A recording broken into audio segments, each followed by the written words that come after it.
जय श्री राधे दोस्तों, केपी की वाणी चैनल में आपका स्वागत है। माता रानी का आशीर्वाद पाने हेतु कमेंट में जय माता दी बस लिखें। वहीं अगर आप महाकाल के भक्त हैं तो कमेंट में हर हर महादेव अवश्य लिखें। यकीन जानिए माता रानी संग महादेव की कृपा आप पर और आपके पूरे परिवार पर अवश्य बरसेंगे और आप 100 परिवार स्वस्थ एवं सुखी रहेंगे। साथ ही आपकी सभी मनोकामनाएं माता रानी कृपा से अवश्य ही पूर्ण हो जाएंगी। दोस्तों, आज की वीडियो में आपको मेष राशि के जातक के साल 2026 में कब, कहां, कैसे, किससे, किस नाम से, दिशा, दूरी और महीना, इसकी जानकारी दूंगा कि मेष राशि वाले के जातकों साल 2026 में किस प्रकार से विवाह के योग बन रहे हैं।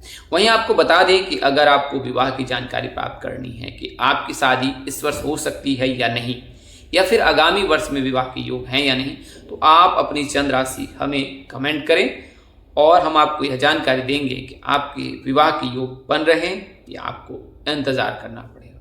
वहीं अगर आप विवाह संबंध की पूरी जानकारी विस्तार से जानना चाहते हैं, यानी ए से लेकर जेड तक, तो आप केपी की वाणी से संपर्क कर सकते हैं। हम लोग विवाह कुंडली बनाकर आपको पूरी जानकारी देने की कोशिश करेंगे कि आपकी शादी कब, कहाँ, कैसे, किससे, किस दिशा में, कितनी दूरी पर, किस नाम अक्षर से, किस राशि से हो सकती है, किस राशि से करनी चाहिए, जीवन साथी का रंग, रूप, स्वरूप, स्वभाव और उनका करियर कैसा होगा, आपका करियर कैसा होगा। अगर आप जॉब करना चाहते हैं तो किस फील्ड में आप जाएं, अगर आप बिजनेस करना चाहते हैं किस चीज़ के बिजनेस करें आप। इसके अलावा कौन से नक्षत्र में आपका जन्म हुआ, उससे आपका स्वभाव कैसा होगा, अनुकूलता कैसी हो सकती, किस क्षेत्र में जाना आपके लिए उत्तम होगा और सेहत पर क्या इसका प्रभाव पड़ सकता है। वहीं कुंडली में कितने संतान के योग, क्या कुंडली में प्रेम प्रसंग के प्रेम विवाह में तब्दील होने के योग हैं या नहीं है। इसके अलावा कौन सी महादशा चल रही, प्रथम भाव से लेकर द्वादश भाव में ग्रहों की क्या स्थिति है, उन पर किस ग्रहों की दृष्टि है, कौन से ग्रह मार्गी चाल चल रहे, कौन से ग्रह वक्री चाल चल रहे, कौन से ग्रह जो कांस्टेंट हो रखे हैं। तो ये सभी जानकारी जो है अब आप केपी की वाणी से प्राप्त कर सकते हैं। वहीं अगर आप अपने बच्चे की जन्म कुंडली बनवाना चाहते, बच्चे का नामकरण कराना है, बच्चे का भविष्य जानना चाहते हैं, बच्चे के सेहत से या स्वास्थ्य की जानकारी प्राप्त करना चाहते हैं, बच्चे के करियर कारोबार की जानकारी प्राप्त करना चाहते हैं, बच्चे के भविष्य की जानकारी प्राप्त करना, बच्चे के भाग्योदय के बारे में जानना चाहते हैं कि किस वर्ष बच्चे का भाग्योदय हो सकता है, कौन सा जॉब करना उनके लिए उत्तम रहेगा, कौन सी बिजनेस करना उनके लिए उत्तम रहेगा, उनका स्वास्थ्य कैसा रह सकता है, किन किन चीज़ों की सावधानी बरतनी, तो आप संपर्क कर सकते हैं।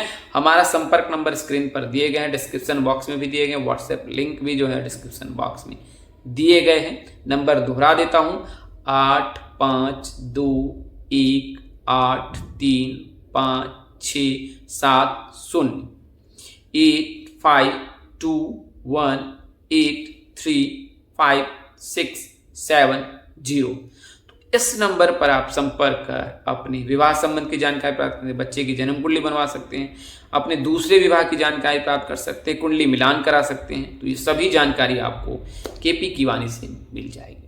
और उन जातकों को मैं सलाह दूंगा जो जल्द ही परिणय सूत्र में बंधने वाले हैं या उनकी शादी की प्लानिंग चल रही है, आपको मैं सलाह दूंगा कि आप अपनी कुंडली मिलान अवश्य करा लें और उसमें यह जानकारी प्राप्त करें कि कहीं आप नारी दोष से पीड़ित तो नहीं है, कहीं आप भकुड़ दोष से पीड़ित तो नहीं है, क्या आपके गण मिल रहे हैं, क्या आपके मैत्री स्वभाव मिल रहे हैं, यह जानना जरूरी है। इसके अलावा जातक के यानी आपके पार्टनर के कुंडली का भी विश्लेषण कराएं।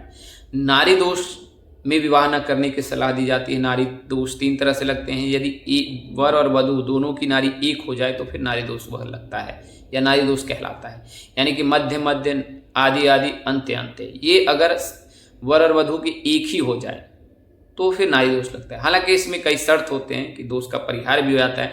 अगर एक ही नक्षत्र में जन्म हुआ है, एक नक्षत्र के अन्य चरणों में भी जन्म हुआ है, तो भी नारी दोष समाप्त हो जाता है। लेकिन अगर कोई भी शर्त के बावजूद नारी दोष का परिहार नहीं हो रहा है तो उस स्थिति में विवाह ना करें।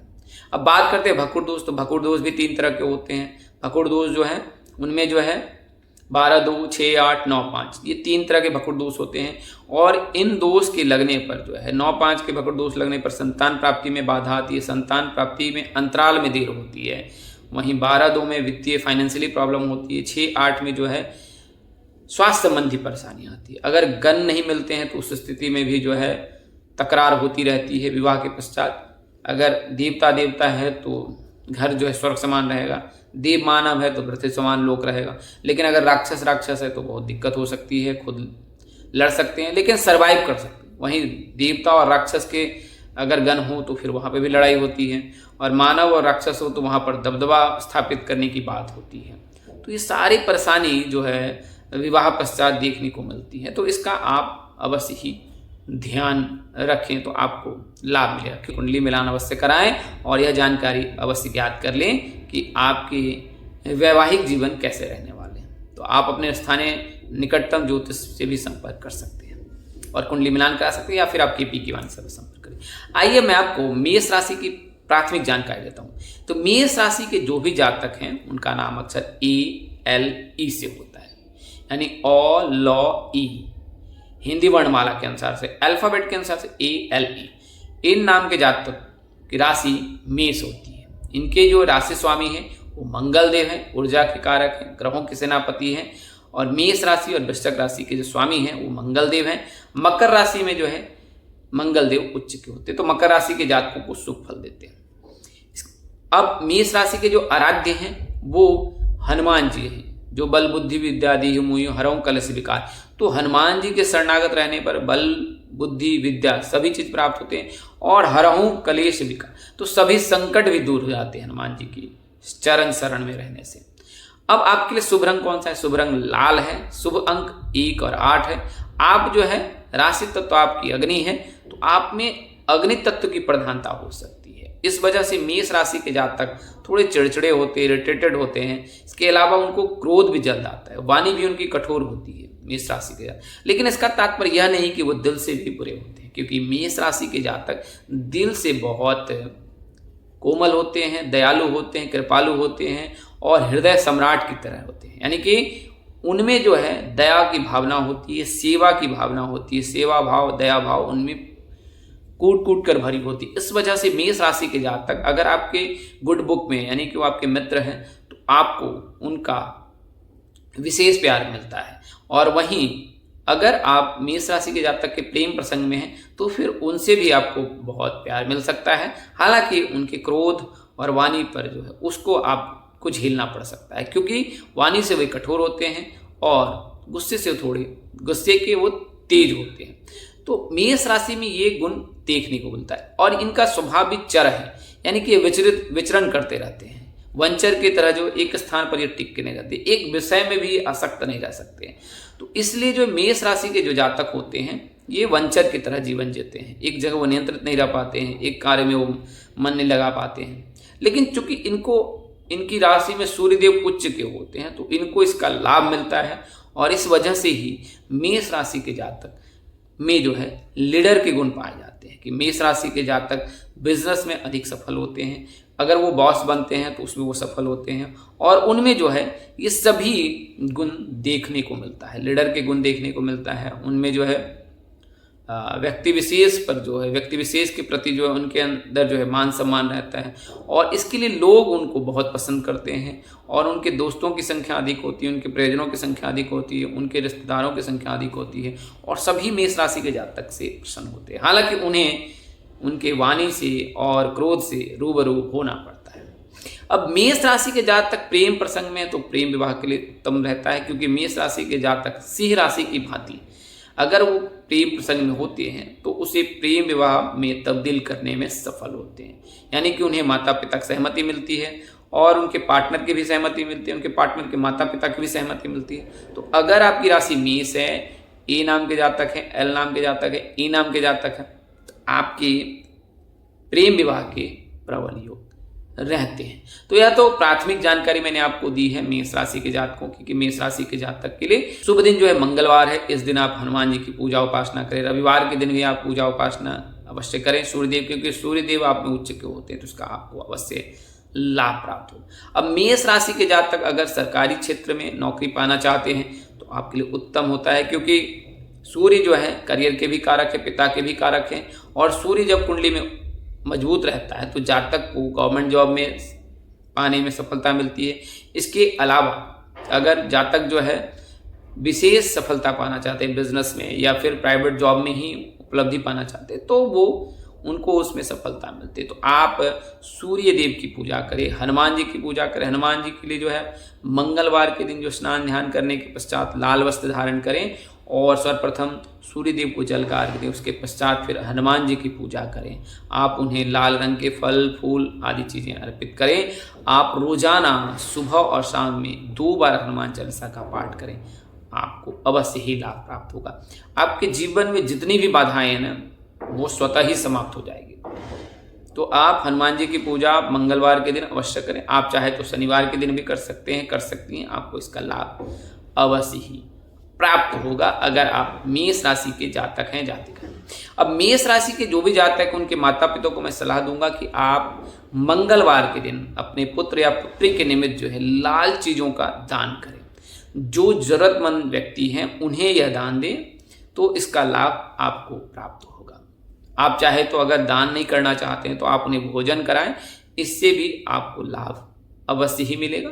खासकर मंगलवार के दिन आप जो है ज़रूरतमंदों को भोजन कराएं या उन्हें ज़रूरतमंदों को जो है दान करें। आप अन्न का दान करें तो ज़्यादा उत्तम होगा, जल का दान करें तो अभी और भी उत्तम होगा।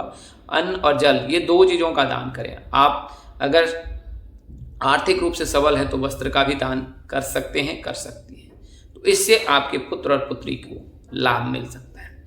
अब बात करते हैं कि क्या मंगलवार के दिन जन्म लेने वाले जातक मांगलिक होते हैं, तो ऐसा बिल्कुल नहीं है। जिन जातकों की कुंडली में जो है प्रथम भाव में, इसके अलावा चतुर्थ भाव में, सप्तम भाव में, अष्टम भाव में, द्वादश भाव में मंगल विराजमान होते हैं, वो जातक मांगलिक होते हैं। इसके अलावा दक्षिण भारत में जो है दूसरे भाव को भी देखा जाता है, दूसरे भाव से भी गणना की जाती है। तो दक्षिण भारत में दूसरे भाव में अगर मंगल रहता है तो जातक या जातिका मांगलिक कहलाता है। मंगल का परिहार भी होता है, तो उसका भी बारीकी से विश्लेषण करना चाहिए। मंगल का भी परिहार होता है, तो दीपक मुहूर्त से हम लोग यह जानकारी देते हैं कि आप मांगलिक हैं या नहीं है, और उससे ही पूरी जानकारी मिल जाती है। तो अगर आपके मन में भी संशय है कि आप मांगलिक हैं या नहीं हैं, किसी ज्योतिष ने बताया कि आप मांगलिक हैं, किसी ने बताया नहीं है, बहुत तरह के जो पजल्स हैं, तो आप जो है केपी की वाणी से संपर्क कर या जो परेशानी है, दुविधा या असमंजस दूर कर सकते हैं, कर सकती हैं।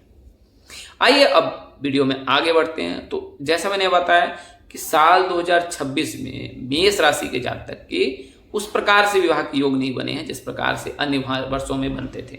इस वर्ष में जो है, वर्ष के अंत में जो है मेष राशि के जातकों को अंत भला तो सब भला, उस प्रकार का लाभ देखने को मिल रहा है।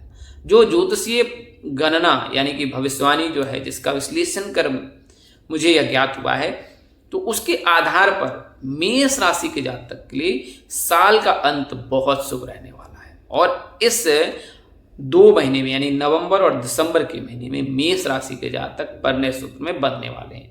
तो अगर आप मेष राशि के जातक हैं, विवाह करने के इच्छुक हैं, विवाह करने की जो है उम्र बढ़ती जा रही है, तो वहां से आपको नवंबर दिसंबर से लाभ मिलने वाला है।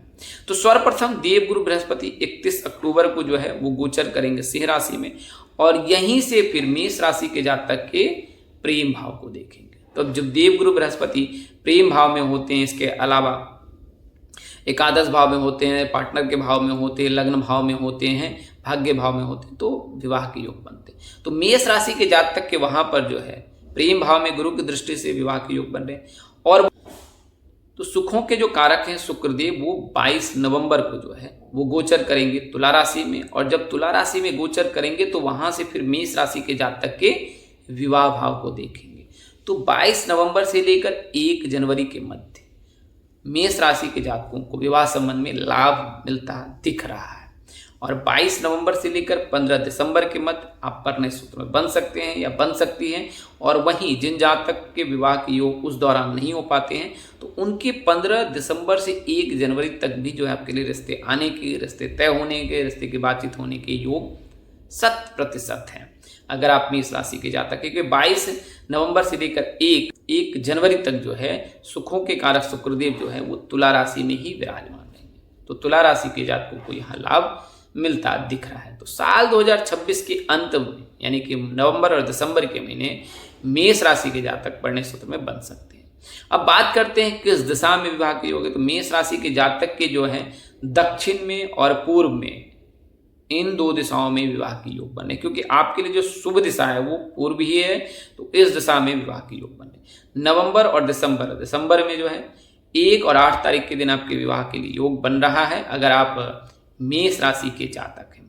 बात करें नाम अक्षर की, तो मेष राशि के जातक के P नाम के जातक, R नाम के जातक, M नाम के जातक के साथ परिणय सूत्र में बनने की योग रहते हैं। तो वर्ष के अंत में मेष राशि के जो भी जातक ALE नाम के जातक, उनके PRM नाम के जातक के साथ विवाह की योग बन रहे हैं। तो मेष राशि के जो भी जातक हैं उनके लिए जो दिशा है वो दक्षिण और पूर्व की है। दूरी जो है वो मेष राशि के जीवन साथी के भाव में जो ग्रह उपस्थित हैं और जो राशि उपस्थित, उसके आधार पर यह ज्ञात किया जाता है कि कितनी दूरी पर शादी होगी। अगर वहाँ पर शुभ ग्रह है तो नज़दीक में शादी के योग बनते हैं, अगर अशुभ ग्रह है तो फिर दूरी हो सकती है ससुराल की। उसके अलावा नाम अक्षर जो है P नाम के जातक, R नाम के जातक, M नाम के जातक के साथ आपके परिणय सूत्र में बंधने की योग बन रहे। अगर आप प्रेम प्रसंग में प्रेम विवाह करना चाहते हैं तो अपने पार्टनर से बात करें, अपने घर में अपने माता पिता से बात करें, उन्हें अपने पसंद की जानकारी दें और शास्त्र संगत नियमों का पालन करके अगर आप परिणय सूत्र बनते हैं तो आपको इसका लाभ अवश्य मिलेगा। यह लाभ जो है आपको आने वाली पीढ़ी में देखने को मिलेगी। तो दोस्तों, इस वीडियो के माध्यम से मैंने आपको मेष राशि के जातक के साल 2026 के अंत में किस प्रकार से विवाह की योग है इसकी जानकारी दी है। तो अगर आपकी राशि मेष है तो आपके लिए गुड न्यूज़ है कि साल के अंत में आप परिणय सूत्र में बन सकते हैं। सुखों के कारक शुक्रदेव की आप पर विशेष कृपा बरस रही है वर्ष के अंत में, और आपको इसका लाभ अवश्य ही मिलेगा। तो आज के लिए इतना ही, अगले वीडियो में फिर मिलेंगे। तब तक के लिए मुझे इजाजत दें। आप जहाँ रहें मस्त रहें, स्वस्थ रहें, व्यस्त रहें। माता रानी की असीम कृपा आप पर बरसती रहे। परमपिता परमेश्वर आपको सद्बुद्धि, सत्मार्ग और आगे बढ़ने की शक्ति दे। नमस्कार, जय श्री दोस्तों, जय श्री कृष्णा, जय माता दी, जय वाहिगुरु, हर हर महादेव।